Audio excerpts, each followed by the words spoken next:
so much. I have a really embarrassingly large amount of hours on The Sims. I get really into it, and I feel like I go through periods where I play non-stop for maybe about a month, and then I get so burnt out of it that I don't touch it for like half a year, and that's kind of the cycle I keep going through. I feel like I've kind of burnt myself out again at this point, so I haven't played it in a bit, but even though I do that, it's still my favorite game of all time. I really like playing legacy challenges, which is when you play with one family for a bunch of generations.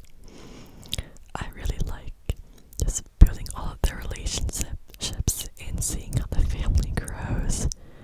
Right now, I'm on the 7th generation of a family, which is the furthest that I've gotten, because I always seem to restart legacy challenges. But I just love The Sims so much. During the pandemic, on online school, I used to play The Sims while in school. I'd have my computer open, and I would play The Sims the whole time, which wasn't great, but I wish I could do that now. I've also been playing a lot of Animal Crossing. I love Animal Crossing New Horizons so much. I think that it's so cute and relaxing. I've been really trying to build up my island and take the game at a slow pace. I keep getting frustrated on how my island looks and restarting the whole thing. The game's like 5 years old at this point, and I've never finished an island, so my goal is to finish an island. About a year ago, I restarted a new island, and the progress has been super slow, but I'm making the most progress that I ever have, so I'm super happy about that. Although, I keep getting villagers that I don't like that move into my island, and I can't get them to leave. I keep trying to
I saw a quote on Pinterest the other day that said, maybe there's no solution because there's no problem.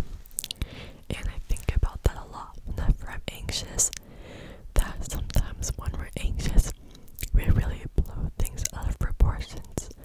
So we have to remember that in the moment, while a lot of things might feel really heavy or really scary, or like we'll never get out of them, or things will never get better, they always will. I feel like in my life, like every time I've been really anxious or worried about something, in the end, things always work themselves out and everything ends up okay. And I think it's really important to remember that nothing lasts and everything blows over eventually. And it's okay to feel anxious. It's okay to feel anxious. And the feeling won't last forever, even though it's really, really awful. I have a lot of anxiety sometimes, especially about things relating to my health. I get really anxious whenever I'm not feeling well. Or if I hear about an illness going around, it makes me really, really anxious and scared. So I've had to try to develop methods to help cope with that. I don't let myself Google any illness anymore because it makes me too scared. Like, I've banned myself from WebMD. I can't do that anymore because I get too worked up.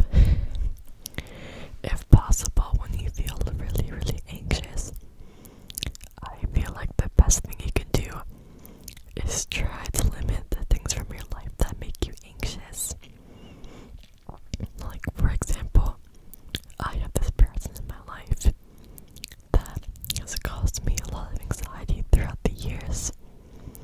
And so I've been trying my best to limit when I'm around them. And even though I see them a lot at school, I try to almost mentally remove myself whenever they're around because they just cause me so much anxiety. One thing that my therapist said to me that I thought was really good was that when you have someone in your life like that who really bothers you or causes you a lot of pain, you can almost pretend like they're a character. Like, for example, you said Paris from Gilmore Girls. How this person in my life is almost like a Paris character. So if you think of them almost as a character, it makes it feel less personal, which can help you.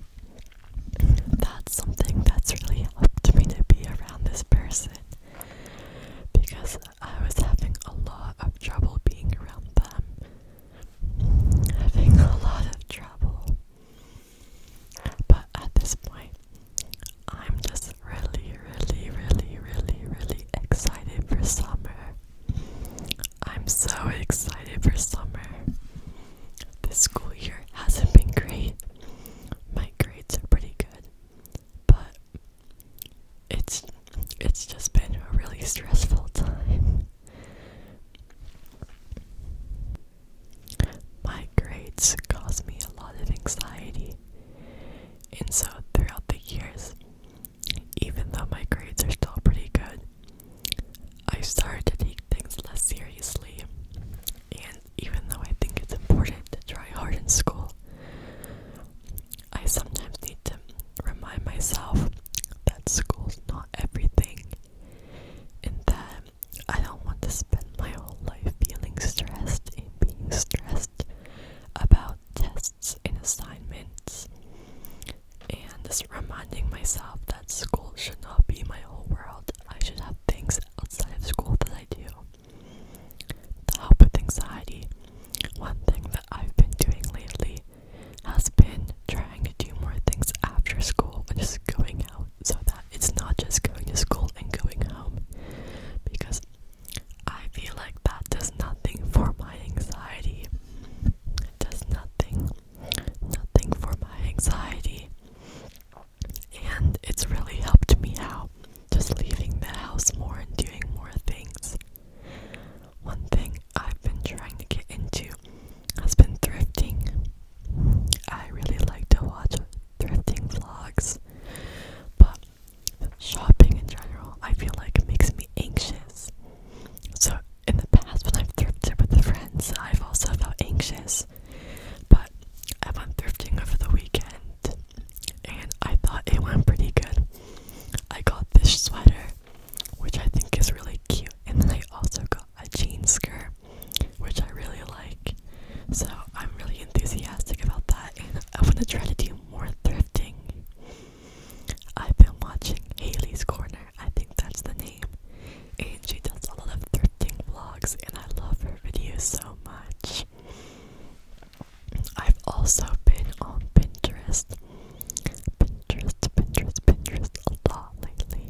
so much. Winter makes me feel so anxious and sad. And I'm happy that it's becoming spring now because the sun is finally coming out and it's getting warmer and I can wear all of my spring clothes. I much prefer my spring and summer clothes to my fall and winter clothes. Although, because the weather's changing and it's still chilly sometimes, one of my favorite outfits has been wearing some tights with a skirt. I think that it's a really good outfit for fall and spring when the weather's kind of in between hot and warm. But I like wearing dresses and short sleeve shirts, and I really hate wearing jeans and pants. And so I'm really, really happy that it's becoming winter. Also, for today's video, I tried to use that up, so let me know if you like it. I thought it would be cute to sit by my chair, and I put this little bear in the back. He's a jelly cat. I think he's really cute. We can do some ASMR with him.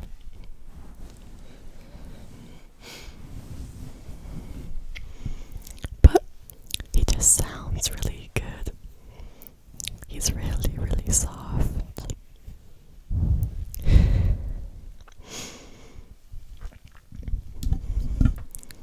Thank you so